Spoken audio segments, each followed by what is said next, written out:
അടിമാലിയിലെ മറിയക്കുട്ടി ചേട്ടത്തി ഇപ്പം നമ്മൾ ഇവിടൊപ്പം ചേരുകയാണ്, 24-നൊപ്പം ചേരുകയാണ്. ഇപ്പോൾ ബി ജെ പിയുടെ ഒരു പരിപാടി ഇവിടെ നടക്കുകയായിരുന്നു. ആ വേദിയിൽ മറിയക്കുട്ടി ചേട്ടത്തി ഉണ്ടായിരുന്നു. രാജീവ് ചന്ദ്രശേഖർ ഷാളടിഞ്ഞു, അതുപോലെ തന്നെ പൂ തന്ന് സ്വീകരിച്ചു. മെമ്പർഷിപ്പ് എടുത്തു എന്നാണ് പറയുന്നത്. ബി ജെ പി ചേർന്നു. ബി ജെ പി ചേർന്നു. എന്താ അങ്ങനെ ഒരു തീരുമാനം? തീരുമാനം എന്ന് പറഞ്ഞാൽ ജീസ് എന്നോട് പറഞ്ഞ ജോൺസിയും പറഞ്ഞേക്കണുണ്ടല്ലോ കാപ്പി അതിന് വലിയ ആളാക്കിയെന്ന് പറഞ്ഞു. അവന്റെ വലിയ ആളെ ഞാനും ആകണില്ല. KPCC ഒരു വീടൊക്കെ നിർമ്മിച്ചു തന്നായിരുന്നല്ലോ. അത് ഞാൻ തക്കാത്തിലൊന്നുമില്ല, ഒന്നാം തരമായിട്ട് അധ്വാനിച്ചതാ. അങ്ങനെയാണ് എന്റെ കൊല്ലാനൊക്കെ നോക്കിയത്. എന്നാ തടഞ്ഞ അടിമാലില് ഈ കോൺഗ്രസ്സുകാരോട് പറഞ്ഞിട്ട് ഒറ്റടം തിരിഞ്ഞു നോക്കിയില്ല. അതുപോലെ ഈ തിരുവനന്തപുരത്ത് എന്നെ വിളിച്ചു. എന്നാ പെൻഷൻ 10,000 രൂപ കൊടുക്കണം, പെൻഷൻ കൊടുക്കണം, അതുകൊണ്ട് അമ്മിച്ചു വരണം എന്ന്. ഒരു കാറ് 30 ലക്ഷത്തിൻ്റെ ഒരു ഡ്രൈവറേയും തരും എനിക്ക്. ഒരു ഡ്രൈവറേയും തരും. CPM-കാരാ. അത് കഴിഞ്ഞ് അന്ന് പറഞ്ഞിട്ട് പിന്നെ രണ്ടാമത് വന്നു കഴിഞ്ഞപ്പോൾ ശരിയെന്നൊക്കെ പറഞ്ഞു വിട്ടു.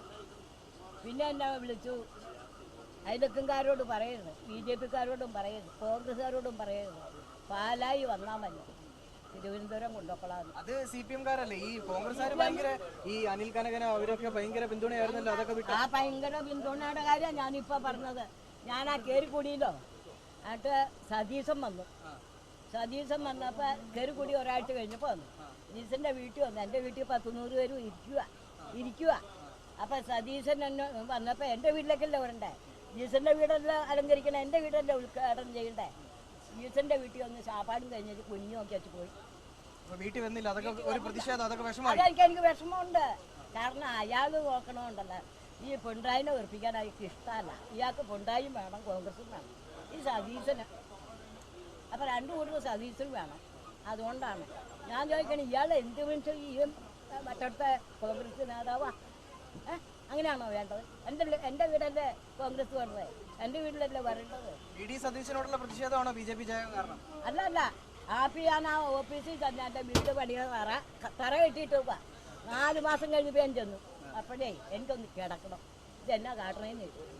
ആപ്പി പറഞ്ഞു, കാര്യം ഇവിടെ മുസ്ലിം ലീഗ് വരും ഓഫീസിൽ, എൻ്റെ ഇറങ്ങിപ്പോകാൻ പറഞ്ഞു. ഞാൻ ഇറങ്ങിപ്പോന്നു. എന്നിട്ട് പള്ളത്തൂരിയോട് പറയാം, ആപ്പിയുടെ തിവാരിയൊന്നും വേണ്ട എനിക്ക്. BJP ആയിട്ട് പൂർണ്ണമായിട്ട് സഹകരിച്ച് മുന്നോട്ട് പോവാം. ആ പോകും. അത് നേരത്തെ പറഞ്ഞിട്ടുള്ളതാണല്ലേ. അത് തന്നെയല്ല വലിയ ആളാക്കിയത് ആരാന്നറിയോ? എന്നെ സുരേഷ് ഗോപിയാ വലിയ ആളാക്കിയത്, ഇവനൊന്നും അല്ല.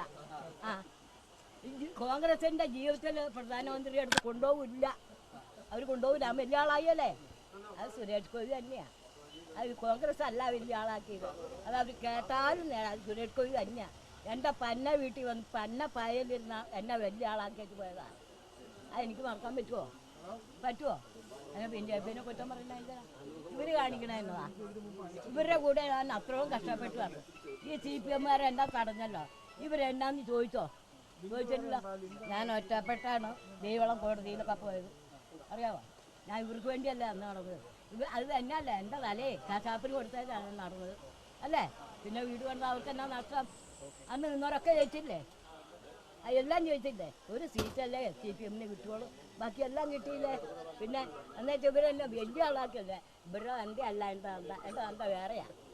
എന്തായാലും BJP ചേർന്നു എന്നുള്ള കാര്യം മറിയക്കുട്ടി ചേട്ടത്തി സ്ഥിരീകരിച്ചിരിക്കുകയാണ്. പ്രതിഷേധ സൂചകമായിട്ട് BJP ചേർന്നു എന്നാണ് പറയുന്നത്. മാത്രമല്ല, പല സാഹചര്യങ്ങളിലും ബുദ്ധിമുട്ടുണ്ടായപ്പോഴും ആദ്യം കൂടെ നിന്നിരുന്ന കോൺഗ്രസ്സുകാര് പിന്നീട് കൂടെ നിന്നില്ല. അതൊക്കെയാണ് കാരണം. BJP സുരേഷ് ഗോപിയൊക്കെയാണ് മറിയക്കുട്ടി ചേട്ടത്തിനെ വലിയ ആളാക്കിയത് എന്നാണ് പറഞ്ഞിരിക്കുന്നത്. എന്തായാലും BJP മെമ്പർഷിപ്പ് എടുത്തു എന്ന് സ്ഥിരീകരിച്ചിരിക്കുന്നു. നിഖിൽ നിളയ്ക്കൊപ്പം രാഹുൽ വിജയൻ, 24 ED.